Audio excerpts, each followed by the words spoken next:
Hello guys, I hope you will be fine. तो guys, आज की इस वीडियो में हम बात करेंगे यूके के इलेक्शन के बारे में। 4 जुलाई 2024 को यूके में इलेक्शन थे और इसमें बहुत सारी पार्टीज मैदान में उतरी थी। लेकिन यूके में दो मेजर पार्टीज हैं, कंजर्वेटिव पार्टी और लेबर पार्टी। लेबर पार्टी की जानब से केयर स्टारमर को मैदान में उतारा गया था, जबकि कंजर्वेटिव पार्टी की जानब से ऋषि सुनक को मैदान में उतारा गया था। लेबर पार्टी के केयर स्टारमर ने ये मैदान मार लिया है, यानी वो इलेक्शन जीत चुके हैं और उन्होंने 400 से ज़्यादा सीटें अपने नाम की हैं और वो अब यूके के नेक्स्ट प्राइम मिनिस्टर होंगे। जिस तरह पाकिस्तान में नेशनल असेंबली और सेनेट होता है, इसी तरह यूके में भी हाउस ऑफ कॉमन और हाउस ऑफ लॉर्ड होता है। किसी भी पार्टी को मरकज़ में हुकूमत बनाने के लिए हाउस ऑफ कॉमन में 326 सीटें दरकार होती है, यानी कोई भी पार्टी 326 सीटें अपने नाम कर लेती है तो उसका प्राइम मिनिस्टर बन जाता है। यानी कोई भी पार्टी 326 सीटें अपने नाम कर लेती है तो उसी पार्टी का वज़ीर आज़म मुंतखब हो जाता है। केयर स्टारमर ने 400 से ज़्यादा सीटें अपने नाम की हैं और इस तरह वो अब नेक्स्ट यूके के प्राइम मिनिस्टर बन जाएंगे। ऋषि सुनक को इस इलेक्शन में बहुत बुरी तरह हार हुई है। कंजर्वेटिव पार्टी 2010 के बाद मुसलसल अपनी हुकूमत बना रही थी और 4 दफ़ा वो अपने प्राइम मिनिस्टर लेके आ चुकी है। इससे पहले 1997 में लेबर पार्टी अपनी हुकूमत बनाने में कामयाब हुई थी और उन्होंने भी मुसलसल 4 दफ़ा अपनी हुकूमत बनाई थी और 2010 में कंजर्वेटिव पार्टी ने उनसे हुकूमत छीन ली थी।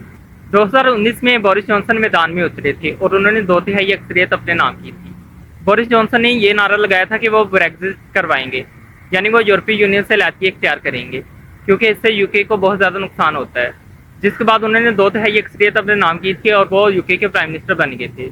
लेकिन उसके बाद कोविड ने यूके को हिट किया था और पूरी दुनिया में कोविड फैल गया था। यूके ने लॉकडाउन लगाया था और गैदरिंग के ऊपर पाबंदी लगा दी थी। लेकिन बोरिस जॉनसन ने अपने ऑफिस में एक पार्टी ऑर्गेनाइज करवाई थी और इसकी पिक्चर सोशल मीडिया के ऊपर वायरल हो गई थी, जिसके बाद बोरिस जॉनसन के ऊपर बहुत ज़्यादा तनकीद होने लगी थी कि जहां कोविड के दौरान उन्होंने हदायत की थी कि लॉकडाउन लगा हुआ है और कोई भी गैदरिंग नहीं हो सकती, वहीं वो टी पार्टी करते हुए नजर आ रहे हैं। उसके बाद उनके ऊपर बहुत ज़्यादा शदीद तनकीद होना स्टार्ट हो गई थी और उनकी पार्टी के 50 से ज़्यादा वज़रा ने इस्तीफ़ा दे दिया था और फिर बोरिस जॉनसन ने भी इस्तीफ़ा दे दिया था और उसके बाद इलेक्शन हुए थे, जिसमें लिज ट्रस वज़ीर आज़म बनी थी यूके की। लेकिन वो 28 दिन तक वज़ीर आज़म रही थी यूके की और उसके बाद उन्होंने भी इस्तीफ़ा दे दिया था और फिर पार्टी के सदर बोरिस जॉनसन ने ऋषि सुनक को प्राइम मिनिस्टर डिक्लेयर किया था, क्योंकि यूके की इकानमी इस तरह की नहीं थी कि वो अब नेक्स्ट इलेक्शन में जाए, इसलिए उन्होंने ऋषि सुनक को वज़ीर आज़म बना दिया था।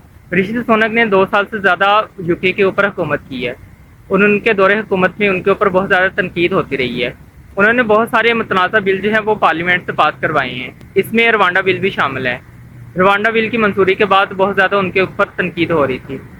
इस बिल के मुताबिक जितने भी इमिग्रेंट यूके में एंटर होते हैं उनको पहले रवांडा शिफ्ट किया जाएगा और वहाँ पे उनका चेकअप होगा, यानी जितने भी एलिजिबल और वेल क्वालिफाइड होंगे उनको यूके में एंट्री दी जाएगी और बाकियों को रवांडा में ही रहने दिया जाएगा। यूके की पब्लिक ने ये बिल रिजेक्ट कर दिया था और उनका कहना यह था कि बहुत सारे ऐसे इमिग्रेंट यूके में आते हैं जिनको उनकी अपनी कंट्री में जान का बहुत ज़्यादा खतरा होता है। अगर उनको पहले रवांडा में शिफ्ट किया जाएगा तो इससे इनकी जान को मज़ीद खतरा होगा वहाँ पे। ऋषि सुनक की हुकूमत आखिरी महीनों में बहुत ज़्यादा मुतनाज़ा हो गई थी और कोई भी यूके में उनको पसंद नहीं करता था। एक तो वो इंडियन ओरिजिन से थे और दूसरा उन्होंने बहुत सारे ऐसे मुतनाज़ बिल पास करवाए थे जिससे यूके में इनकी पॉपुलैरिटी बहुत ज़्यादा कम हो गई थी। 5वां यूके में ये रूल है कि कोई भी पार्टी 5वीं दफ़ा अपना प्राइम मिनिस्टर नहीं ला पाई यूके में। दोनों पार्टीज 4-4 दफ़ा अपने प्राइम मिनिस्टर यूके में ला पाई हैं और 5वीं दफ़ा किसी को भी कामयाबी नसीब नहीं हुई। कंजर्वेटिव पार्टी 2010 के बाद मुसलसल 4 दफ़ा अपने प्राइम मिनिस्टर लाने में कामयाब रही है, लेकिन 5वीं दफ़ा ऋषि सुनक को बहुत बुरी तरह हार हुई है और यूके की पब्लिक ने किसी और को मौका देने का फैसला किया है। लेबर पार्टी के किम स्टारमर ने ये मैदान मार लिया है और उन्होंने 2/3 अक्सरियत अपने नाम कर ली है।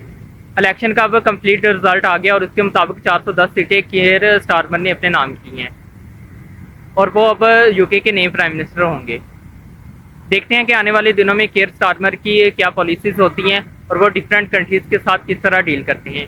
क्या वो दोबारा से यूरोपीय यूनियन के साथ इल्हाक करते हैं या फिर बोरिस जॉनसन ने जो ब्रेक्जिट करवाया था वो उसके साथ मुत्तफिक हैं। ये आने वाले दिनों में पता चल जाएगा। आई होप कि आपको ये वीडियो अच्छी लगी होगी। अगर अच्छी लगी है तो आप इस वीडियो को लाइक करें, शेयर करें और मेरे चैनल को सब्सक्राइब करें।